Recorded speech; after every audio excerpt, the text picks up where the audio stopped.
Kondisi Rembang saat itu, Mas. Kalau saya bertahan di desa, di kampung, ya saya tetap nol. Karena Rembang itu kan wilayah pesisir pantai ya. Tanah-tanah yang dekat pesisir itu kan kena angin laut. Kadang itu kalau dikasih tanaman yang tidak pas, itu tidak bisa subur. Bapak ini kan salah satu pionir petani tembakau di Rembang ini. Kan Rembang ini sebenarnya pesisir Pak ya, dari istilahnya nelayan. Kenapa Bapak sampai berani memutuskan untuk menjadi petani tembakau?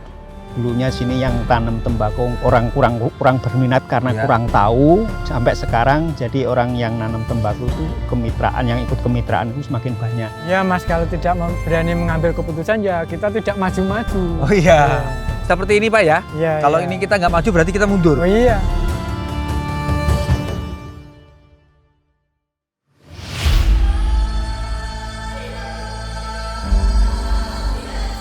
Ladang dan laut, tanah dan air.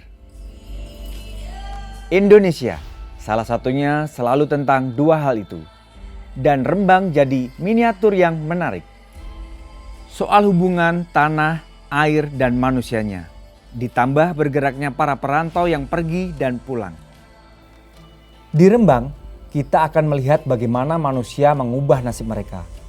Bukan hanya bertahan, tapi tumbuh dari akar rumput hingga menjulang bersama. Kisah ini juga memperlihatkan bagaimana kolaborasi antara masyarakat, pelaku usaha seperti Sampurna, dan pemerintah daerah menjadi bagian penting dalam mendorong pertumbuhan ekonomi daerah.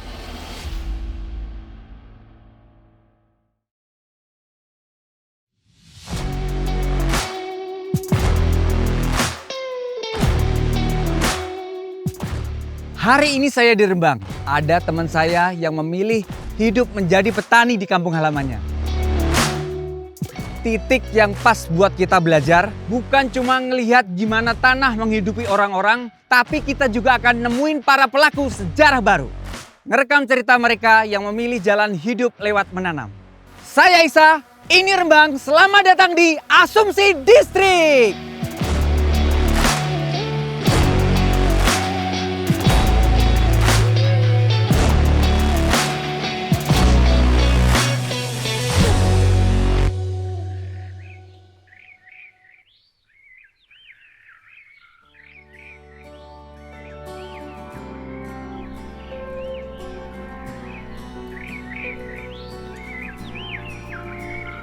Tony sehat ya?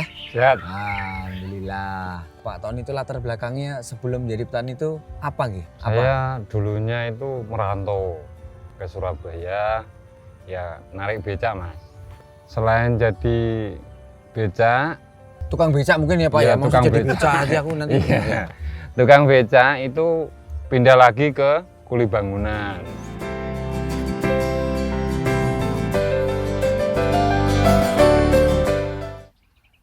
Kenapa alasan Bapak itu sampai memutuskan untuk meninggalkan kampung halaman merantau ke Surabaya itu apa? Keluarga besar saya semuanya ya tetangga mayoritas petani Mas. Ya. Tanamannya kan cuman padi, palawija, dan hasilnya pun hanya cukup untuk bertahan itu. Ya. Pak, kalau dilihat-lihat lagi nih ya Pak, kapan momentum Bapak atau teman-teman Bapak itu memilih untuk menjadi petani tembakau itu dari kapan Pak? Dari 2016 saya ikut, saya sering ketemu dengan Mbah Parno. Mbah Parno. Iya. Sering ngopi bareng lah. Dianya Begong lah ya. cerita-cerita tentang bako. Ya. Kelihatannya kok enak. Ya. Ya. Awal saya ikut, saya tanamnya cuma 1/4 hektar aja. Kalau sekarang? Sudah hampir 2 hektar.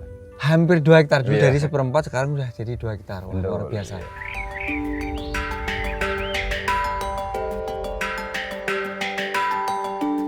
Bapak ini kan salah satu pionir petani tembakau di Rembang ini. Kan Rembang ini sebenarnya pesisir Pak ya, dari istilahnya nelayan. Kenapa Bapak sampai berani memutuskan untuk menjadi petani tembakau Pak? Iya Mas, sebenarnya bapak saya waktu itu menanam tembakau Mas. Nggih. Nah untuk daerah Rembang sendiri terkenal dengan kemaraunya panjang. Ya. Nah setelah kemarau biasanya lahan-lahan itu kosong Mas. Ya. Lahan kosong, maka saya ambil inisiatif untuk ikut nanam tembakau karena pernah nanam walaupun sedikit itu bagus sekali. Oh iya. Karena tembakau itu memang yang dibutuhkan waktu kering. Waktu kemarau, Iya. saat ladang istilahnya nggak bisa ditanamin apa-apa. Iya, Mas, Oke. tidak bisa ditanami apa-apa, kita tanamnya tembakau, makanya saya mengambil inisiatif untuk ikut nanam Menanam tembakau. tembakau. Dan alhamdulillah berhasil menjadi Iya. pionir, Pak nggih. Iya, Mas.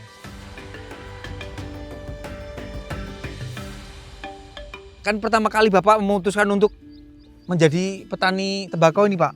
Itu punya ini gak sih, Pak? Deg-degan atau malah semangat atau seperti apa? Setelah saya melihat dari awal saya menanam tembakau, saya yakin langsung Semangat ya? iya, semangat. Walaupun dari awalnya juga Agak merasa deg-degan ragu. pasti ada ya, ada ragunya Iya. juga. Nggih. Iya, Mas, kalau tidak berani mengambil keputusan ya kita tidak maju-maju. Oh iya. Seperti ini, Pak ya. Iya. Kalau iya. ini kita nggak maju berarti kita mundur. Oh, iya. Tapi di sini panas sekali, Pak. Saya masih mau nanya lagi ngobrol-ngobrol soal tembakau. Boleh nggak, Pak? Kita di mana ya, Pak? Neduh, Pak ya? Monggo di gubuk atau di mana? Oh, di gubuk. Bapak Iya. punya gubuk ya? Iya, Oh, itu siap, ada monggo. gubuk itu. Monggo. Rembang memiliki luas wilayah 1036,70 km persegi, di mana 35%-nya adalah wilayah pesisir. Laut sejak lama telah menjadi kekuatan alam Rembang. Bahkan dalam sejarah, Laut Rembang khususnya yang membentang dari Lasem hingga Kaliori adalah kawasan perairan unggulan kerajaan Majapahit.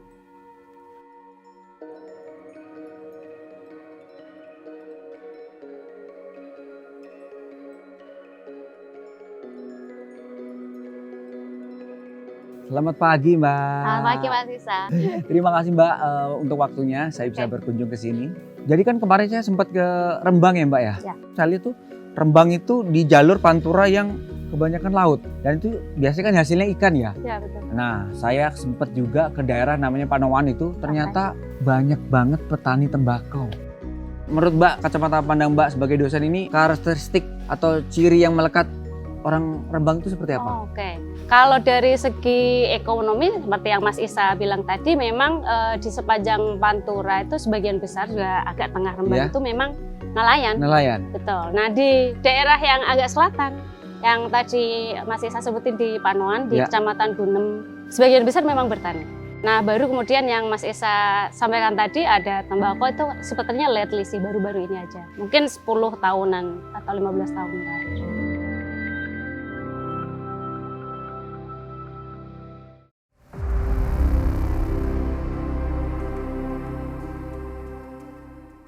Pertanian itu menjadi aspek yang paling penting. Ya. Nah, di Rembang itu kan pernah ada masalah soal tanah tanam, Pak. Situasinya dulu seperti apa sih, Pak?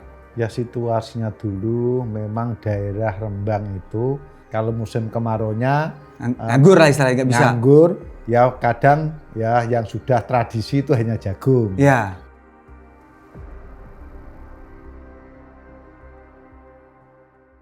Karena Rembang itu kan wilayah pesisir pantai ya. Oke. Tanah-tanah yang dekat pesisir itu kan kena angin laut laut. dan lain sebagainya. Ya. Kadang itu kalau dikasih tanaman yang tidak pas itu tidak bisa subur.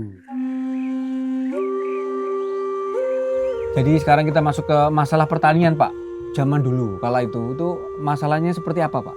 Memang dari awal pun kita sudah mengetahui semua untuk pertanian di Rembang itu memang agak kekurangan air. Banyak musim kemaraunya daripada musim penghujan, maka dari itu kita sebagai petani di Rembang rata-rata agak kekurangan air, maka untuk pertaniannya juga tidak begitu maksimal.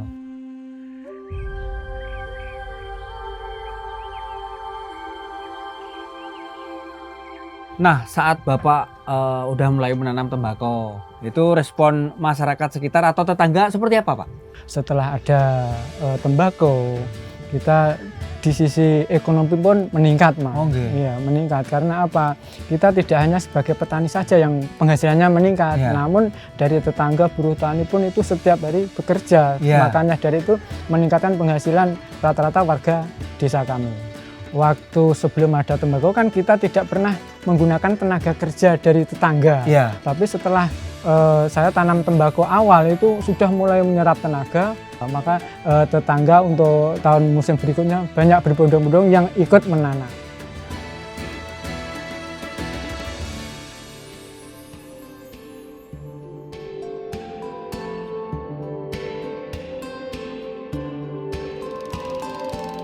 Pak Mami, matur nuwun, saya udah boleh berkunjung ke ladangnya, ladang kerjanya Pak Mami di sini ya. Iya. Yes. Pak Mami ini sebelum menjadi pekerja tembakau, sebelumnya kerjanya apa? Kerja saya itu Pak serabutan.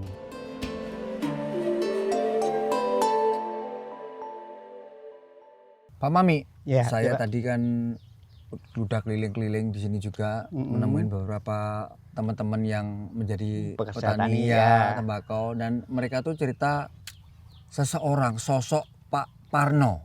Jenengan Ya. sendiri kenal nggak sama Pak Parno? Kenal, taunya memang Iya. beliau sebagai orang yang termasuk yang awal-awal tanam tembakau, Iya. jadi termasuk inspirasi dari Iya. warga sinilah itu. Dulunya sini yang tanam tembakau orang kurang berminat karena Iya. kurang tahu, sampai sekarang jadi orang yang nanam tembakau itu kemitraan, yang ikut kemitraan itu semakin banyak. Ya.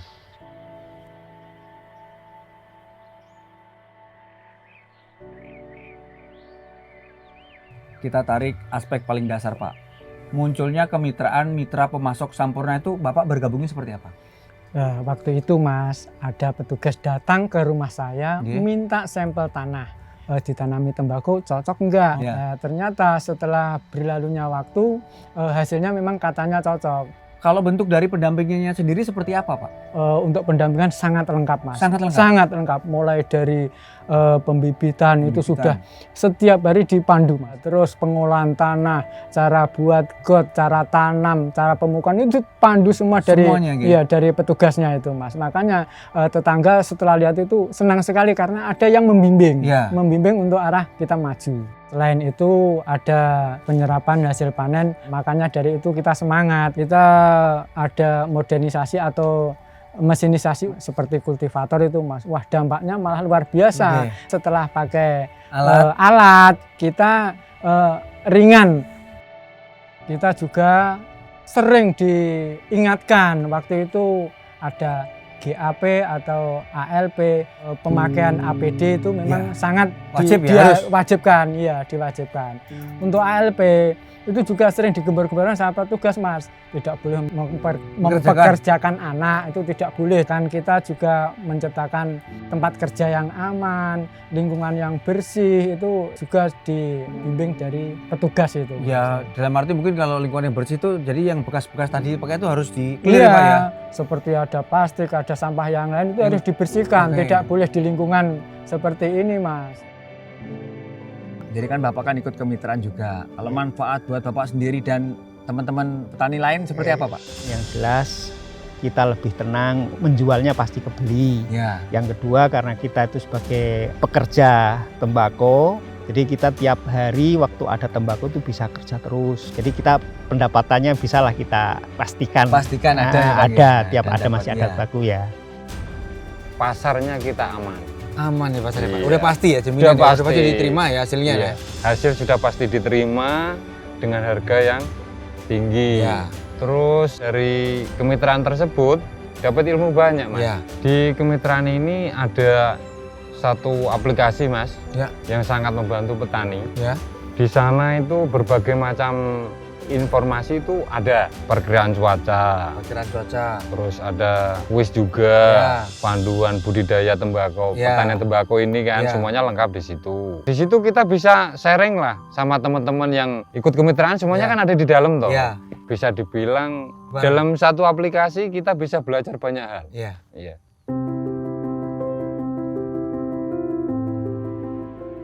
Mbak, berarti model-model kemitraan yang dilakukan di Rembang itu juga merupakan suatu solusi juga berarti ya sekarang ya? Baik, betul.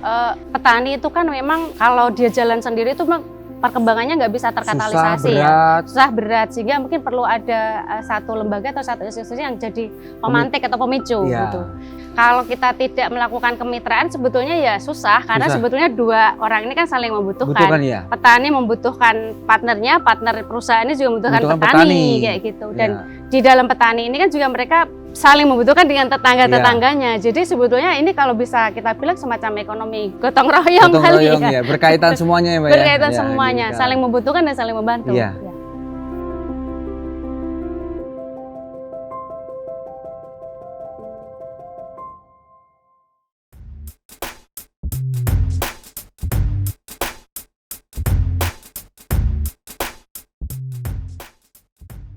Bu, kula nuwun. Nggih, saya Isa. Nggih, silakan masuk. Nggih. Pak Parno, bener ternyata loh. Ya rumahnya udah luar biasa. Tetangga-tetangga tadi saya juga lihat itu pada bangun. Ternyata bener yang diceritain tadi di ladang ya Pak ya. Bu, ini sedikit tanya-tanya. Kalau tadi Bapak kan udah banyak cerita saat di ladang nih kan buat Ibu Ustiti ini. Apa sih Bu perbedaan mungkin sebelum Bapak Parno itu memutuskan menjadi petani tembakau tuh sebelumnya seperti apa, tolong diceritakan. Sebelumnya ya punya sapi, kalau mau apa-apa itu jual sapi. Setelah tanam tembakau, sapi itu dipakai yang lain. Jadi ini kebutuhan dari uang tembakau. Dari awal Mas, Yeah. sebelum tembakau kan saya dan ibu saya itu memelihara sapi. Ya. Tujuannya untuk biaya anak sekolah. Ya. Karena kan cerita tetangga-tetangga itu sekolah itu biayanya, kuliah itu biayanya besar sekali. Ya. Gimana Pak saat dulu itu ada kekhawatiran sendiri nggak? Iya Mas, bangetan khawatirnya Mas nanti kalau nggak bisa sekolah gimana. Karena apa, waktu itu kan penghasilannya nggak tentu. Iya. Tapi setelah anak saya masuk sekolah itu alhamdulillah sudah ada tembakau. Iya. Nah, begitu ada tembakau menyekolahkan nggak begitu terasa Mas. Karena apa, setiap musim kemarau kan pasti panen, panen, panen dan dapat uang bisa untuk bayar Sekolah. semesteran itu loh Iya. Mas, itu sama sangunya itu sudah Aman, alhamdulillah cukup dan bisa menyisihkan untuk hari berikutnya.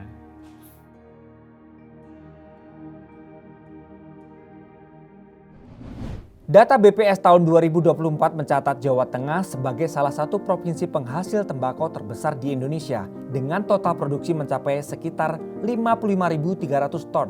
Di antara wilayah-wilayah penghasil tembakau itu, Rembang menempati posisi pertama di Jawa Tengah, mencatat luas areal tanam sebesar 6.200 hektar dan produksi mencapai 10.100 ton.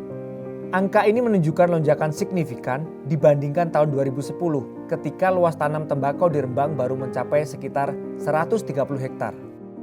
Pertumbuhan ini tidak lepas dari peran program kemitraan bersama mitra pemasok Sampurna yang dimulai pada 2010.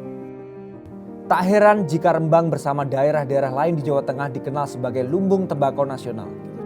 Tanaman tembakau ditanam pada saat musim kemarau setelah petani menanam tanaman pangan seperti padi dan palawija. Dengan cara ini, lahan yang biasanya kosong di musim kemarau tetap produktif sehingga petani memperoleh penghasilan yang lebih baik. Namun, angka-angka ini bukan sekedar statistik. Dari kemitraan pertanian tembakau di Rembang, kita belajar satu hal penting. Ketika petani didampingi dan diberdayakan, hasilnya bukan hanya panen yang lebih baik, tapi juga kehidupan yang lebih sejahtera. Dan cerita ini tak berhenti di Rembang. Di berbagai penjuru Jawa Tengah, Sampurna membangun ekosistem ekonomi yang terintegrasi dari hulu ke hilir.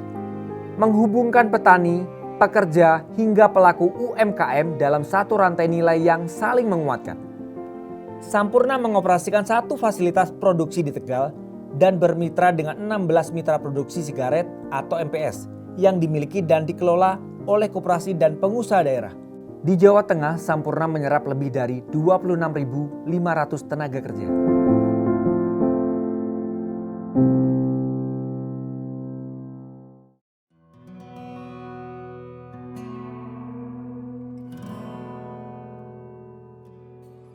Saya sangat senang dan bangga dengan Pak Parno yang telah berani mencoba sesuatu hal yang baru Memulai ya Pak ya? memulai, apalagi dengan perjuangan awal Pak Parno, hasilnya sampai sekarang banyak masyarakat yang berbondong-bondong mengikuti Inspirasi ya Pak? Iya. dengan Pak Parno tersebut.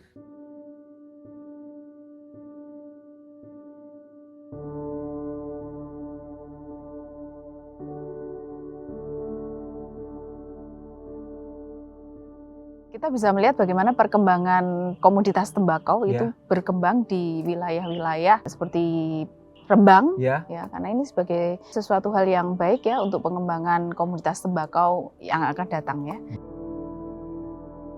Ya, seperti yang kita tahu ini salah satu komoditas utama Indonesia ya. Ini juga komoditas ekspor tembakau ya. Jadi kalau sekarang masyarakat Rembang dan beberapa daerah itu mengembangkan komoditas tembakau ini sangat baik sekali, terutama untuk peningkatan ekonomi masyarakat. Ya. Salah satu bentuk dari pengembangan ekonomi pertanian adalah dengan kemitraan. Ya, jadi petani mendapatkan keuntungan untuk mendapatkan bibit yang lebih baik, kemudian juga pupuk, kemudian juga kegiatan bimbingan dan penyuluhan. Di sisi lain, ketika petani mulai panen, produk dari hasil tembakonya ini langsung bisa diambil oleh pasar. Jadi petani tidak perlu secara individual menjual. Jadi Rembang yang dulunya tidak ada menjadi ada. Bahkan terbesar nomor 2, sehingga mengurangi pengangguran, pendapatan meningkat, semuanya tumbuh, ekonomi di lingkungan masyarakat meningkat, untuk tenaga kerja ada ya, yang tadinya keluar tidak keluar, cukup kerja di wilayahnya tersebut. Pak, saya juga penasaran atau pengen mendalami soal tadi Bapak kan merantau ya Pak? Iya, betul. Bapak sendiri atau mungkin tetangga, teman-teman itu kok saat itu memutuskan merantau. Apakah kondisi Rembang saat itu bagaimana? Kondisi Rembang saat itu, Mas, kalau saya bertahan di desa, di kampung, ya saya tetap nol. Akhirnya saya putuskan untuk merantau itu tadi dengan harapan bisa menaikkan kesejahteraan keluarga. Tapi ya hasilnya tetap kayak gitu aja. Dan ternyata balik hasilnya lebih dari betul. Mayoritas desa saya ikut kemitraan semua. Dan alhamdulillah kehidupan kami di desa sudah lebih baik lah daripada yang dulu-dulu. Yang dulunya satu rumah itu ada 1 motor, sekarang bisa sampai 2-3 mobil pun banyak. Terus biasanya yang naik haji harus jual tanah, sekarang tidak perlu lagi. Kondisi di desa atau di pertanian, kalau memang waktu musim tembakau ini biasanya para pedagang-pedagang itu ya berhubung petani atau buruh taninya itu punya duit, udah panen. Nah, akhirnya pedagang-pedagang sekeliling atau orang-orang yang mempunyai usaha-usaha lainnya selain tembakau akhirnya ikut jalan juga. Jadi ada imbas. Jadi kalau saya melihat multiplier effect dari perkembangan dari industri-industri, lalu juga kesinambungan atau sinergi dengan bidang pertanian itu sangat tinggi. Karena misalnya ketika pertaniannya itu menjadi salah satu komoditas unggulan, kemudian juga secara tidak langsung akan mendorong industri-industri lain untuk mensupport dari bidang pertanian. Nah, di sisi lain misalnya penyediaan lapangan pekerjaan menjadi lebih banyak ya. Dari sisi industri non pertanian dan dari bidang pertanian itu sendiri.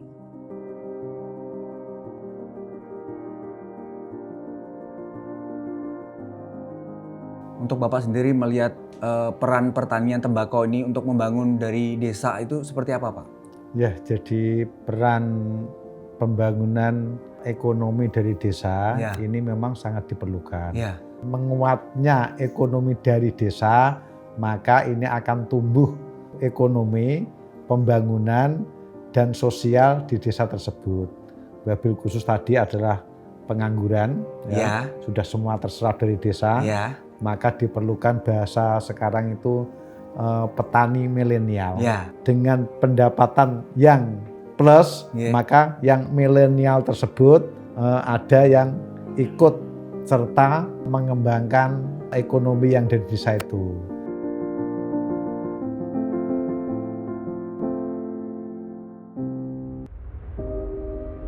Pada akhirnya, yang paling menarik dari ekonomi tembakau bukan hanya hasil panennya, tapi ekosistem yang tumbuh bersamanya. Ekosistem yang ikut mendorong pemerataan pertumbuhan ekonomi di Jawa Tengah. Dan tembakau sebagai tanaman pelengkap di antara tanaman pangan lain menjadi penyokong nilai tambah ekonomi yang kuat. Dari desa ke kota, dari petani, pekerja, hingga pengusaha UMKM, semua terhubung dalam satu ekosistem ekonomi yang saling menguatkan. Inilah kontribusi nyata Sampurna di Jawa Tengah.